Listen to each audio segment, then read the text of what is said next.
Okay जी, आज हम कर रहे होंगे प्रोग्राम कन्वर्ट करना है जिसमें हमने इनफिक्स एक्सप्रेशन को प्रीफिक्स एक्सप्रेशन में इसका कॉन्सेप्ट मैं आपको दे चुकी हूँ। आज हम इसकी लॉजिक कैसे इम्प्लीमेंट करनी है वो देख रहे होंगे। इसकी स्टेटमेंट रीड कर लेते हैं। Implement a C plus plus program that should take an infix expression. ठीक है, तो इसका क्या मतलब है कि एक फंक्शन आपका इनफिक्स एक्सप्रेशन ले रहा होगा, ठीक है, and then convert to prefix expression. Finally, display the infix expression as well as prefix expression. ठीक है, अब यहाँ पे क्या कह रहे हैं कि प्रोग्राम को आपने कन्वर्ट करना है इनफिक्स एक्सप्रेशन से प्रीफिक्स एक्सप्रेशन में। इसकी लॉजिक क्या है इसको देख लेते हैं। सेम वैसे ही पोस्टफिक्स जैसी है। यहाँ पे सिर्फ हमने क्या देखा था, यहाँ पे हमने क्या देखा था, सॉरी ये डिस्टर्ब होगा, अब हम इसको डिस्कनेक्ट कर लेते हैं। यहाँ पे हमने सिर्फ अपने स्ट्रिंग को रिवर्स करना होगा, बाकी सेम कोड हमने वैसे ही यूज करना है। सबसे पहले हम लिखेंगे हैश इंक्लूड एल्गोरिथम कि इसको क्यों हमने इंक्लूड किया। यहाँ पे हमने देखा था हम सबसे पहले तो अपनी स्ट्रिंग को रिवर्स कर रहे होंगे, ठीक है। रिवर्स एस डॉट बिगन से एस डॉट एंड। एस क्या है, ये जो स्ट्रिंग फंक्शन को रिसीव हो रही है, आप एस लिखें, आप एस टी आर लिखें, कुछ भी लिखें, ये हमारा फंक्शन है जो हमें एक स्ट्रिंग रिवर्स करके देगा। इनफिक्स टू प्रीफिक्स हम करने जा रहे हैं और इस फंक्शन को जो भी स्ट्रिंग मिल रही है उसको सबसे पहले हम रिवर्स कर लेंगे। कुछ भी किए करने से पहले हम रिवर्स करेंगे स्ट्रिंग को बिगन से। ये बिगन और एंड ये फंक्शन है, ठीक है, ये क्या है, हमारे फंक्शन है। दैट्स वाई यहाँ पे आपने पैरेंथेसिस भी ज़रूर लगानी है। और फंक्शन जो है किसी ऑब्जेक्ट के साथ ही डॉट के साथ ही कॉल होता है, तो स्ट्रिंग को बिगन से लेके स्ट्रिंग को एंड तक हम रिवर्स कर रहे होंगे।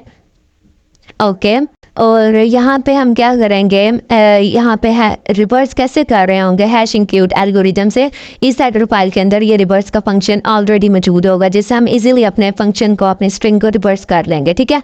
बाकी सेम कॉन्सेप्ट आपने वही यूज़ करना है। सबसे पहले करैक्टर टाइप का स्टैक बनाएंगे, स्ट्रिंग रिजल्ट का नाम का एक वेरिएबल लेंगे जिसमें हम अपने प्रीफिक्स एक्सप्रेशन को अपने रिट्रीव कर रहे होंगे। और जैसे ही इस फंक्शन को स्ट्रिंग मिले तो उसको सारा रीड करेंगे और उसके अंदर क्या इस एक जो एक्सप्रेशन जो स्ट्रिंग हमें मिली है उसमें 4 पॉसिबिलिटी हो सकती हैं। हो सकता है उसमें अल्फ़ाबेट हो, सेकेंडली हो सकता है उसमें ओपनिंग ब्रैकेट हो, थर्डली हो सकता है उसमें क्लोजिंग ब्रैकेट हो, फोर्थली हो सकता है हमारे एक्सप्रेशन में कोई ऑपरेटर्स हों, ठीक है। यही पॉसिबिलिटी हो सकती हैं।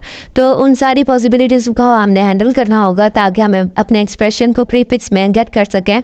अगर तो हमारी स्ट्रिंग के अंदर एक्सप्रेशन के अंदर हमें कोई अल्फ़ाबेट्स मिल रहे हैं, ठीक है, ए से बड़े और सी से छोटे, इसी तरह कैपिटल लेटर्स के लिए भी लगा देना है और लगा के हो सकता है आपको स्मॉल में मिल रहे हों और हो सकता है आपको कैपिटल में मिल रहे हों। तो उसको क्या करना है, हमने अपने ऑपरेंड्स, ये हमारे क्या होते हैं, ऑपरेंड्स होते हैं, ए बी अल्फ़ाबेट्स जो भी होते हैं हमारे ऑपरेंड्स होते हैं। ऑपरेटर के अलावा एक्सप्रेशन के अंदर जो भी होते हैं वो हमारे ऑपरेंड्स होते हैं। तो उसको हम सिंपली अपने रिजल्ट में ऐड कर रहे होंगे, ठीक है।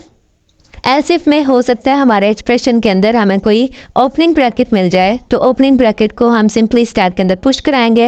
एल्स इफ हो सकता है हमें string of I means string of I क्या मतलब है, एस ऑफ आई का क्या मतलब है एक्सप्रेशन के अंदर, ठीक है। हो सकता है हमें क्लोजिंग ब्रैकेट मिल जाए। तो जब क्लोजिंग मिल जाए तो वो क्या करती है, वो तब तक पॉप कराती है स्टैक में से जब तक उसको स्टैक के टॉप पे ओपनिंग ब्रैकेट नहीं मिल जाती। स्टैक के टॉप पे जब तक उसको ओपनिंग नहीं मिल जाती तब तक वो पॉप कराती है। चूँकि ये पॉप करने आती है इसलिए हमने एम्प्टी की कंडीशन पॉप को हैंडल करने के लिए इसका बेस केस ज़रूर आपने कंसिडर करना है कि जब तक अगर आपने देख लेना है कि हमारा कोई स्टैक एम्प्टी तो नहीं हो गया, ये ना हो कि हमारा पॉप वाला वर्क ही ना करे, ठीक है। यहाँ पे कंडीशन लगा रहे होंगे। उसके बाद जैसे ही इसको क्लोजिंग ब्रैकेट को इसने क्या करना होता है, पॉप कराती जाती है। मीन्स के उसका सबसे पहले तो उसका टॉप प्रिंट कराती है जो भी इसके टॉप पे होता है और उसको फिर पॉप कराती है। उसके बाद जैसे ही उसको अपने लिए कोई जिसको वो सर्च कर रही होती है ओपनिंग ब्रैकेट मिल जाए अगर तो उसको पॉप करा देती है। तो चूंकि इसने लास्ट पे ओपनिंग ब्रैकेट को पॉप कराना होता है तो उससे पहले हम ये वाली कंडीशन लगा रहे होंगे, पॉप करना है ना, इसलिए हम ये लगाएंगे कि देख लो कि भैया स्टैक एम्प्टी तो नहीं हो गया। उसके बाद हो सकता है चौथी पॉसिबिलिटी यहाँ पे एल्स लिखते हैं, ये तो यहाँ पे हमें कोई कंडीशन मेंशन करने की ज़रूरत नहीं कि हमारे पास वो फिर कोई ऑपरेटर आते हैं, ठीक है। तो यहाँ पे हम खाली एल्स लिख देंगे तो ऑब्वियसली उसको बात पता चल जाएगी कि एल्स केस में हमारे पास ऑपरेटर ही आ सकते हैं, चौथी पॉसिबिलिटी यही है। और जब तक हमारा स्टैक एम्प्टी नहीं होता, ये क्यों हम देख रहे होंगे, क्योंकि हमने यहाँ पे पॉप यूज़ करना है। और यहाँ पे एक्चुअल जो कंडीशन है ना, हमने ये देखनी है कि अगर हमारे टॉप की प्रेसिडेंसी जब तक पड़ी है उससे, तब तक हम उसका टॉप डिस्प्ले कराते जाएंगे और स्टैक को पॉप कराते जाएंगे, ठीक है।